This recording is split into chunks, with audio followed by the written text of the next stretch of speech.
Hello my YouTube family, आप सबका मेरे चैनल पर स्वागत है। कल हमने पुल्लिंग शब्दों की पहचान के नियम पढ़े थे। ठीक है कि पुल्लिंग शब्दों की पहचान कैसे की जाती है और उनके बारे में चर्चा की थी। आज हम स्त्रीलिंग शब्दों की पहचान के बारे में बात करेंगे। स्त्रीलिंग शब्दों की पहचान कि स्त्रीलिंग शब्दों की पहचान जो है वो कैसे की जाती है, किसके बारे में चर्चा करेंगे? स्त्रीलिंग शब्दों के बारे में। सबसे पहले तो आपको ये पता होना चाहिए कि स्त्रीलिंग शब्द किसे कहते हैं। जिन शब्दों से स्त्री जाति का बोध हो, बोध का मतलब ज्ञान हो, उनको हम क्या कहेंगे? स्त्रीलिंग शब्द कहेंगे। ठीक है, तो चलो शुरू करते हैं। नंबर 1, एकारांत शब्द। एकारांत शब्द हमेशा स्त्रीलिंग होते हैं। स्त्रीलिंग होते हैं। ठीक है, क्या होते हैं? स्त्रीलिंग। हमेशा को हम प्राय भी लिख सकते हैं। अब हमें ये पता होना चाहिए कि इकारांत शब्द कौन से होते हैं। इकारांत शब्द कौन से होते हैं? इकारांत शब्द जिन शब्दों के अंत में, जिन शब्दों के अंत में ई स्वर हो, ई स्वर का मिलान हो, या लिख सकते हैं ई स्वर हो, उन्हें इकारांत शब्द कहते हैं। इकारांत शब्द कहते हैं। ठीक है, इकारांत शब्द क्या होते हैं? जिन शब्दों के अंत में क्या हो? ई स्वर हो। ठीक है, उनको इकारांत कहेंगे। अब मैं आपको यहां बता दूं, ये है ई, जिसको हम मुख सुख के लिए क्या बोल देते हैं? जिसको हम मुख सुख के लिए बड़ी बोल देते हैं। ठीक है, और इसकी मात्रा जो होती है वो ये होती है। ठीक है, इसकी मात्रा क्या होती है? ये होती है। तो जिन शब्दों के अंत में, ठीक है, ई मतलब इस मात्रा का मिलान होता है, इस स्वर का मिलान होता है, उनको हम क्या कहेंगे? उनको हम इकारांत कहेंगे। जैसे हमारे पास रोटी है। ठीक है, इसके लास्ट में कौन सी की मात्रा है? किसकी है? ई की मात्रा। ई की मात्रा है। जब हम रोटी का वर्ण विच्छेद करेंगे तो रे हलंत प्लस रे को किसकी? ओ स्वर की मात्रा है, प्लस टे हलंत प्लस कौन से स्वर की? ई। और ई कौन सा? जिसको हम मुख सुख के लिए बड़ी बोल देते हैं। तो जिन शब्दों के अंत में क्या हो? ये ई हो, वो क्या कहलाते हैं? इकारांत शब्द कहलाते हैं। इकारांत शब्द कहलाते हैं। अब आपको अच्छे से समझ में आ गया होगा कि इकारांत शब्द कौन कौन से हैं। तो देखिए, रोटी, टोपी, उदासी, बोली, चिट्ठी, पत्री, लेखनी, पोथी, देवी, द्रौपदी, नदी। ठीक है, ये ऐसे शब्द हैं जिनके अंत में क्या है? ई है, जिसको हम मुख सुख के लिए क्या बोल देते हैं? बड़ी बोल देते हैं। तो जिन शब्दों के अंत में क्या हो? ई हो, तो वो क्या होते हैं? वो स्त्रीलिंग शब्द होते हैं। क्या होते हैं? स्त्रीलिंग शब्द होते हैं। लेकिन हम कहीं ना कहीं अपवाद जरूर मिल जाते हैं। तो इकारांत शब्दों के अंदर भी क्या है, अपवाद हैं, ठीक है। जैसे दही, कोमा मोती, कोमा घी, कोमा पानी, ये जो शब्द हैं, ठीक है, कौन कौन से, दही, मोती, घी, पानी, ये बड़ी की मात्रा है इनके लास्ट में, क्योंकि ई का वर्ण विच्छेद करेंगे, ठीक है। तो क्या हो जाएगा, है हलंत प्लस बड़ी, और मात्रा ये है, तो मात्रा इसके अंदर ये है, दही के अंदर बड़ी की मात्रा है, तो शब्द क्या हुआ, इकारांत हुआ। लेकिन यह अपवाद है कि ये इकारांत शब्द होते हुए भी क्या है, पुल्लिंग है, क्या है, पुल्लिंग शब्द है।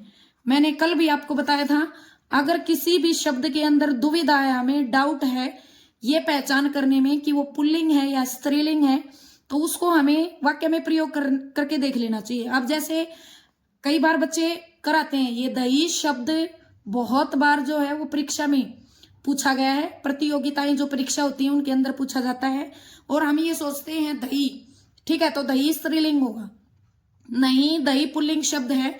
इसको वाक्य में प्रयोग अगर मैं करूं, दूध से दही बनता है, दही बनता है, तो देखो क्रिया किस में जा रही है, पुल्लिंग में जा रही है। देखो जो काम करता है वो क्या करता है, करता होता है काम को करने वाला।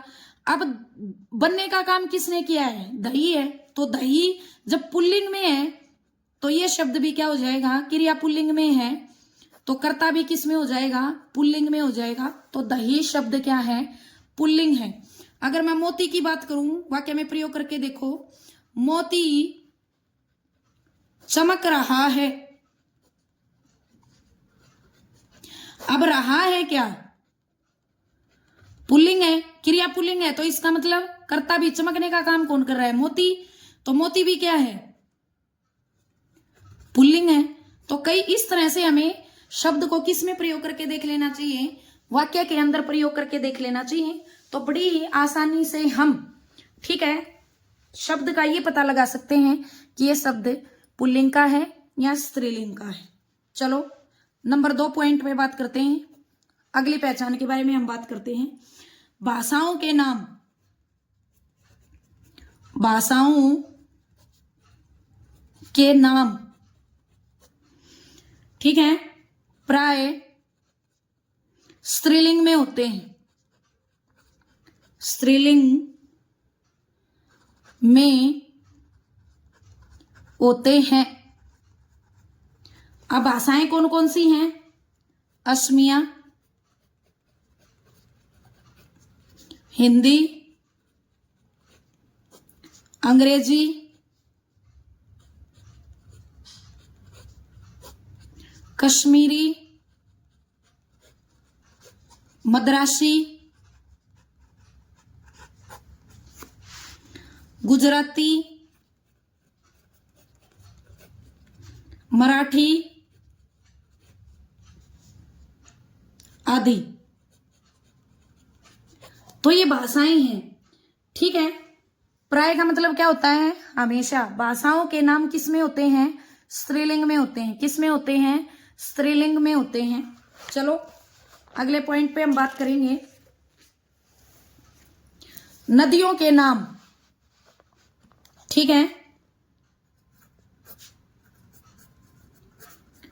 नदियों के नाम, नदियों के नाम जैसे गंगा, रावी, कावेरी, यमुना, कृष्णा, गोदावरी, चंबल आदि। तो लगभग नदियों के नाम भी जो हैं वो किसके अंतर्गत आते हैं, वो स्त्रीलिंग के अंतर्गत आते हैं। किसके अंतर्गत आते हैं, स्त्रीलिंग के अंतर्गत आते हैं। फिर कल मैंने आपको बताया था कि वर्णमाला के अधिकांश वर्ण जो होते हैं वो किसके अंतर्गत होते हैं? पुल्लिंग के अंतर्गत होते हैं। और मैंने ये भी बताया था कि कुछ एक जो वर्ण हैं वो स्त्रीलिंग भी होते हैं। तो देखिए वर्णमाला के कौन से अक्षर स्त्रीलिंग होते हैं? वर्णमाला के अक्षर कौन कौन से हैं? वर्णमाला के अक्षर ई, और री, ये तीन जो वर्णमाला के अक्षर हैं, ई, री। हमारी हिंदी की वर्णमाला में टोटल वर्णों की संख्या 52 होती है। तो 52 में से ये तीन जो वर्ण हैं वो स्त्रीलिंग होते हैं। बाकी जो हैं क्या होंगे? पुल्लिंग होंगे। बाकी क्या होंगे? पुल्लिंग होंगे। तो कई बार परीक्षा में पूछ लिया जाता है। इसके बाद नंबर 5 पॉइंट है हमारा तिथियों के नाम। तिथियों के नाम। तिथियों के जो नाम हैं वो किसके अंतर्गत आते हैं? स्त्रीलिंग के अंतर्गत आते हैं। तो देखिए जैसे हम बोलते हैं प्रथमा, द्वितीया, तृतीया, या बोलते हैं पहली, दूसरी, पूर्णिमा, एकादशी, अमावस। इसको हम अमावस्या भी बोल देते हैं। तो ये किसके अंतर्गत आती हैं? ये सारे स्त्रीलिंग के अंतर्गत आते हैं। किसके अंतर्गत आते हैं? स्त्रीलिंग के अंतर्गत आते हैं। ठीक है। नंबर 6 है संस्कृत के कुछ। मैंने पुल्लिंग का बताया था कि संस्कृत के कुछ शब्द रूप किस में आते हैं? पुल्लिंग में आते हैं।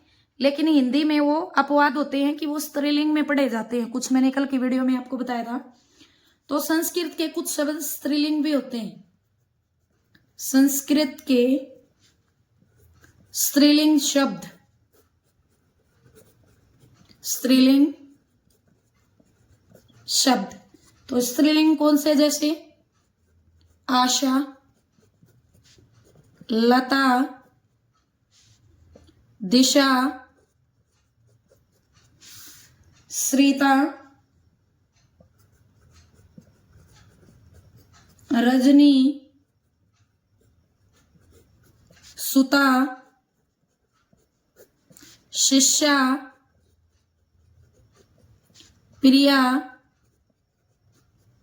माला आदि। ठीक है। संस्कृत के ये स्त्रीलिंग शब्द होते हैं आशा, लता, दिशा, सरिता, रजनी, सुता, शिष्या, प्रिया, माला आदि। तो ये इस टाइप से संस्कृत के शब्द होते हैं जो किस में प्रयोग किए जाते हैं? स्त्रीलिंग के अंतर्गत प्रयोग किए जाते हैं। फिर नंबर 7 पॉइंट है लिपियों के नाम। लिपियों के नाम क्या होते हैं? स्त्रीलिंग होते हैं। यहां मैं शॉर्ट फॉर्म में लिख रही हूं। तो कौन कौन सी लिपियां हैं वो? देवनागरी, शारदा, ब्राह्मी, रोमन आदि। एक ख्रोष्टी लिपि भी है, वो भी स्त्रीलिंग होती है। तो लिपियों के नाम किस में आते हैं? स्त्रीलिंग के अंतर्गत आते हैं। किस में आते हैं? स्त्रीलिंग के अंतर्गत आते हैं। नंबर 8वां पॉइंट है हमारा आई, ती, ता, ने, आवट, आहट आदि प्रत्ययों से बनने वाली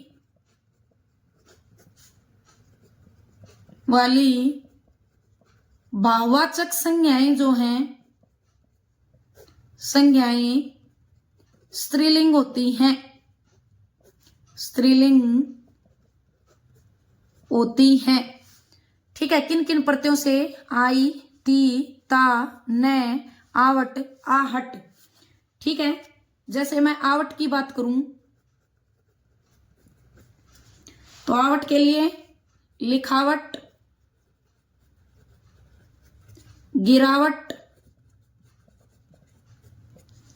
घबराहट, रुकावट आदि क्या होती हैं? स्त्रीलिंग होती हैं। क्या होती हैं? स्त्रीलिंग। जैसे मैं नए प्रत्यय की बात करूं,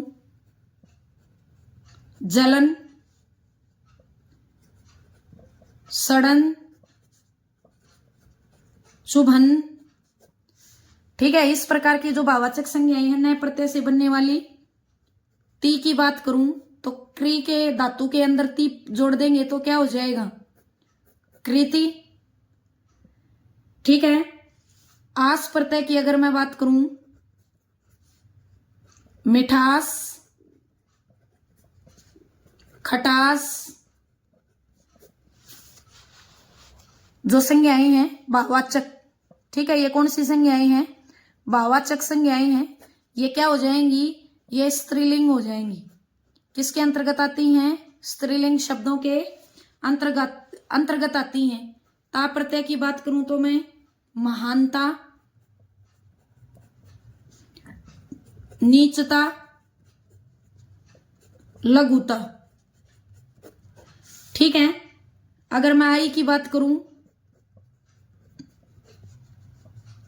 खटाई, लिखाई,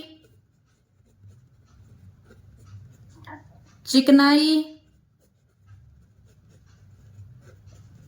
बुनाई। बहुत सारी जो भाववाचक संज्ञाएं हैं वो किसके अंतर्गत आएंगी? वो स्त्रीलिंग। किस प्रत्यय से बनी हुई? आई प्रत्यय से बनी हुई। ठीक है, अगर मैं आहट की बात करूं, चिकनाहट, ठीक है, गर्माहट,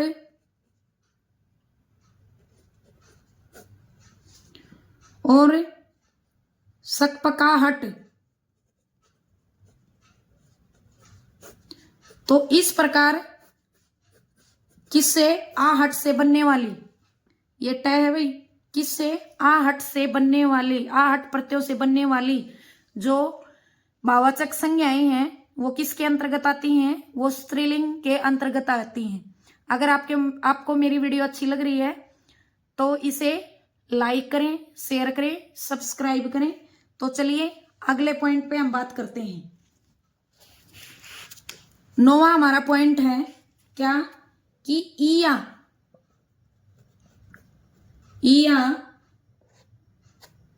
प्रत्यय वाले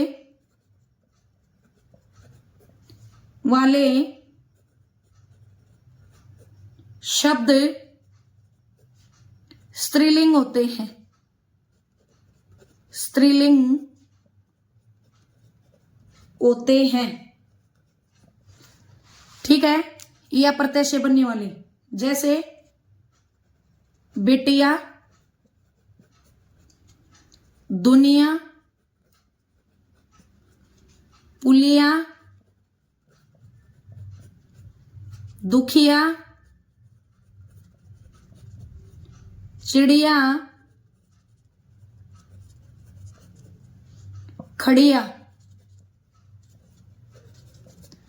ऐसे ये शब्द हैं जो ईया प्रत्यय से बनते हैं और किस में प्रयुक्त होते हैं? स्त्रीलिंग में प्रयुक्त होते हैं। किसमें? स्त्रीलिंग शब्दों की पहचान में जाने जाते हैं, स्त्रीलिंग शब्द माने जाते हैं। लेकिन यहां भी एक भेद है। ठीक है, क्या? एक अपवाद है कि ईया प्रत्यय से बनने वाले शब्द जैसे भेड़िया, भेदिया, डाकिया, ये ऐसे शब्द हैं जो क्या हैं? पुल्लिंग है। क्या है? पुल्लिंग शब्द हैं। कौन कौन से? बेडिया, बेदिया, डाकिया। ठीक है, ये क्या है? पुल्लिंग शब्द हैं। तो एक पॉइंट और है, लास्ट पॉइंट के बारे में मैं चर्चा करूंगी। इधर हमारा 10वां है अप्राणीवाचक संज्ञाएं।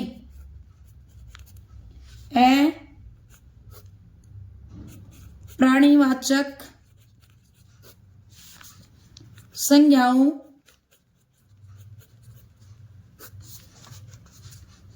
में कुछ शब्दों के जोड़े होते हैं। शब्दों के जोड़े हैं, ठीक है, वो किसके अंतर्गत आते हैं? स्त्रीलिंग। जैसे बोरा है तो क्या हो जाएगा? बोरी। बोरा पुल्लिंग है तो क्या हो जाएगा? बोरी हो जाएगा। लोटा है तो उसका क्या हो जाएगा? लुटिया हो जाएगा। पहाड़,